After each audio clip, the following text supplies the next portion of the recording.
Ada 4 dampak negatif model ekonomi saat ini selama era reformasi yang sudah menginjak usia 25 tahun. Di antaranya, 1. Terjadinya ketidakadilan atau ketimpangan antara yang kaya semakin kaya, yang miskin sulit untuk makmur. Kedua, kebocoran dan korupsi yang semakin besar. Di mana dulu zaman Orba itu 30% kebocorannya, namun saat ini sampai 57% kebocorannya. Kalau Pungsi ngakunya cuma 40%, tapi tetap aja itu besar. 3. Otonomi daerah terbukti tidak mensejahterakan rakyat, yang mana uang tersebut dimanfaatkan kepala daerah untuk mensejahterakan kroni dan dirinya yang terbanyak. 4. Ekosistem politik yang menyuburkan kekayaan oligarki. Bahkan para oligark zaman Orde Baru masih bercokol kuat karena mereka menjadi penyokong politik pejabat saat ini. Bener deh, kalau nambah oligarnya mungkin mending kali ya. Walau itu menunjukkan semakin parahnya berekonomi bernegaranya. Misalnya ada 100 oligar baru. Lah, kalau sekarang oligarnya itu-itu aja. Nambah cuman beberapa, itu pun yang jadi oligar pejabatnya yang terang-terangan menjadi penguasa juga jadi pengusaha. Jadi pejabat berbisnis itu sekarang adalah hal yang biasa. Semuanya didiamkan dan menjadi pembiasaan. Bahkan publik pun mengamini hal tersebut. Bahkan pejabat sekarang ini memonetize jabatannya terang-terangan juga hal yang biasa. Memonetize jabatannya artinya ketika dirinya menjabat sebisa-bisanya dapat uang dengan memanfaatkan jabatannya. Hal itu nggak masalah. Yang di atas yang penting lu dukung gua terus menjabat. Itu aja tugasnya. Bagi permen itu bukan dari atas ke bawah kalau di dunia swasta tentunya. Namun kalau di birokrasi adalah dari bawah, store ke atas. Inilah yang membuat dari atas sampai bawah bermain. Misalnya di BUMN, di birokrasi, di parlemen politik. Semua pejabat yang memiliki jabatan strategis sekarang ini pada buat uang untuk pribadinya lebih penting daripada buat kebijakan yang menguntungkan masyarakat. Bersama dengan hal itu, Newman menyatakan bahwa Indonesia memerlukan new direction ekonomi Indonesia ke depannya. Ekonomi yang lebih berpihak pada keadilan dan kesetaraan ekonomi. Cara sekarang tidak akan bisa mengejar ketinggalan dan mencapai target ekonomi 4 besar dunia pada tahun 2045. Karena itu diperlukan turnaround economic policy yang agresif untuk ekonomi Indonesia ke depan.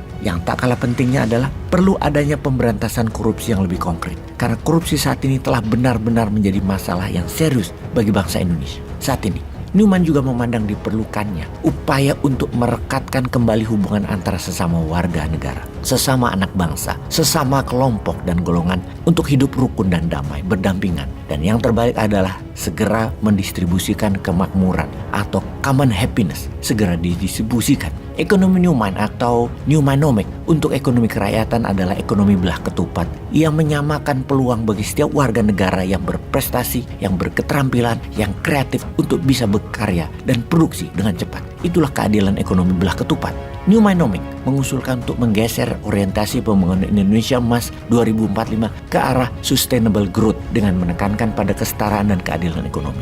Newmanomic adalah pencapaian GDP sebagai faktor indikatif harus diikuti untuk pencapaian berkelanjutan secara ekonomi, sosial, dan ekologi. Pertumbuhan ekonomi, pertumbuhan sosial, dan perbaikan ekosistem kehidupan atau living space yang lebih baik. Dulu GDP naik dianggap ekonomi naik dan itu bagus, namun tidak membuka aslinya. Yang data aslinya yang naik hanya ekonomi dari 0,1% manusia atau bagian dari oligarki saja yang naik. Namun dibagi rata dalam perhitungan yang ke seluruh penduduk ternyata bertumbuh 5%. Namun aslinya nih yang 99,9 itu turun jangan-jangan. Yang naik hanya 0,1% saja, yang naik 500 kali lipat, dan ini dianggap pertumbuhan. Padahal pertumbuhan tersebut semu kalau indikasinya ditambah lagi. Bukan hanya di GDP ekonomi, namun ditambah masalah sosial, sarana sosial, dan UKM ikut naik. Juga perbaikan ekosistem kehidupan ikut naik. Barulah keadilan belah ketupat itu sebenarnya terjadi. Saat ini belum. Kita tidak mau lagi data didapat dan digaungkan oleh buzzer yang berkepentingan mengarahkan pikiran rakyat yang bukan data aslinya.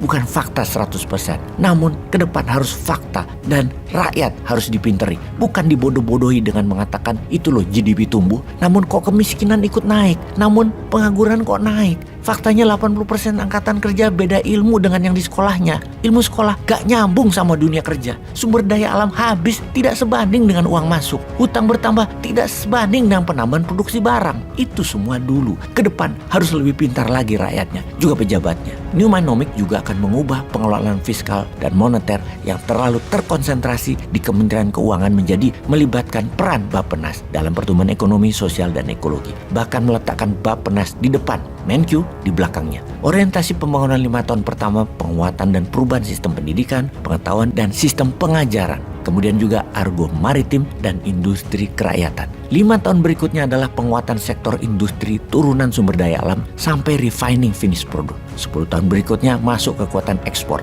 berbasis bahan baku. Jadi kira-kira siapa di tahun 2024 yang bisa menjalankan New Manowmek ini? Peace.